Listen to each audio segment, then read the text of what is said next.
Hello everyone, welcome back to our channel. अगर आप नए हैं तो सबसे पहले हमारे चैनल को सब्सक्राइब करें। अगर आप अपने पार्टनरशिप फर्म को एलएलपी में कन्वर्ट करना चाहते हैं तो यह वीडियो आपके लिए है। अगर आप एक पार्टनरशिप फर्म चला रहे हैं और लिमिटेड लायबिलिटी पार्टनरशिप एलएलपी में कन्वर्ट करना चाहते हैं तो यह आपके लिए एक बेस्ट ऑप्शन हो सकता है। एलएलपी काफी बेनिफिशियल होता है क्योंकि यहां पर लिमिटेड लायबिलिटी, परपेचुअल सक्सेशन और अनलिमिटेड पार्टनर्स की सुविधा मिलती है। आइए जानते हैं पार्टनरशिप फर्म को एलएलपी में कन्वर्ट करने के लिए कुछ कंडीशंस। 1. एप्लीकेशन के दौरान सारे पार्टनर्स एलएलपी के पार्टनर रहेंगे, मतलब कोई नए पार्टनर्स ऐड नहीं हो सकते और कोई एग्जिस्टिंग पार्टनर फर्म छोड़ नहीं सकता। 2. सभी पार्टनर्स के पास वैलिड डीएससी होना चाहिए और कम से कम 2 पार्टनर्स के पास डीपीआईएन होना चाहिए। 3. पार्टनरशिप फर्म रजिस्टर्ड होनी चाहिए। आपकी पार्टनरशिप फर्म पार्टनरशिप एक्ट 1932 के अंडर रजिस्टर्ड होनी चाहिए, तभी आप एलएलपी में कन्वर्ट कर सकते हैं। 4. फॉर्म 9 में सभी पार्टनर्स की कंसेंट, कन्वर्जन के लिए सभी पार्टनर्स की लिखित कंसेंट फॉर्म 9 में लेनी होगी। 5. सेम पार्टनर्स एलएलपी में रहेंगे। कन्वर्जन के टाइम कोई पार्टनर रिमूव नहीं हो सकता, लेकिन कन्वर्जन के बाद कोई पार्टनर छोड़ सकता है। अब देखते हैं पार्टनरशिप फर्म को एलएलपी में कन्वर्ट करने का प्रोसेस। 1. एमसीए पोर्टल पर लॉगिन करें और रन एलएलपी ऑप्शन सेलेक्ट करें। एलएलपी के लिए 2 प्रपोज्ड नेम सबमिट करें। जो नाम रिजर्व होगा उसकी वैलिडिटी 90 डेज की होती है। एलएलपी के डेजिग्नेटेड पार्टनर्स के पास डिजिटल सिग्नेचर सर्टिफिकेट डीएससी होना चाहिए।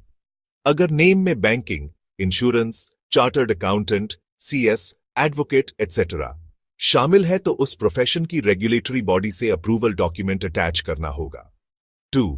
आरओसी के साथ form FiLLiP LLP incorporation form file करना होगा। इस फॉर्म में कुछ डिटेल्स भरनी होती है। Run LLP details, registered office address and email ID, nature of business activities, partners के details, DIN, DPIN, PAN, contribution amount etcetera. इसके लिए आपके पास कुछ डॉक्यूमेंट्स होने चाहिए जैसे कि रजिस्टर्ड ऑफिस का address proof, subscribers consent, property के मालिक का एनओसी और यूटिलिटी बिल्स 2 मंथ्स से पुरानी नहीं होनी चाहिए। पार्टनर्स की आइडेंटिटी एंड एड्रेस प्रूफ। दूसरा फॉर्म 17 फर्म से LLP conversion application PMCA portal पर फाइल करना होगा। इस फॉर्म में कुछ डिटेल्स भरनी होती है। प्रपोज्ड एलएलपी का नेम, फर्म का नाम, address, registration and partnership agreement details, partners की डिटेल्स और कैपिटल कंट्रीब्यूशन, सिक्योर्ड क्रेडिटर्स की डिटेल्स।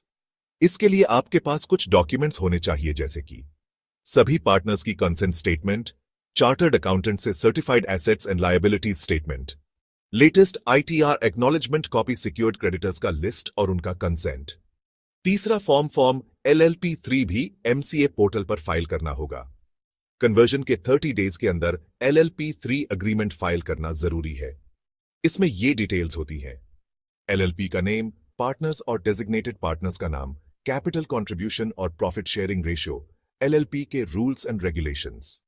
एलएलपी में कन्वर्ट होने के बाद पार्टनर्स को कन्वर्जन के 15 दिन के अंदर रजिस्ट्रार ऑफ फर्म्स को फॉर्म 14 के थ्रू कन्वर्जन की इंफॉर्मेशन देनी होती है। एलएलपी को 12 मंथ्स तक हर ऑफिशियल डॉक्यूमेंट और कॉरेस्पॉन्डेंस में यह मेंशन करना होगा कि यह पहले एक पार्टनरशिप फर्म थी और एलएलपी में कन्वर्ट हो चुकी है। कन्वर्जन डेट और रजिस्ट्रेशन नंबर भी लिखना होगा। अगर आप एक पार्टनरशिप फर्म चला रहे हैं और आपको लिमिटेड लायबिलिटी और परपेचुअल सक्सेशन का बेनिफिट लेना है तो एलएलपी में कन्वर्जन एक अच्छा ऑप्शन है। अगर आपको इस प्रोसेस में कोई हेल्प चाहिए या कोई डाउट है तो कमेंट करें या हमें कांटेक्ट करें।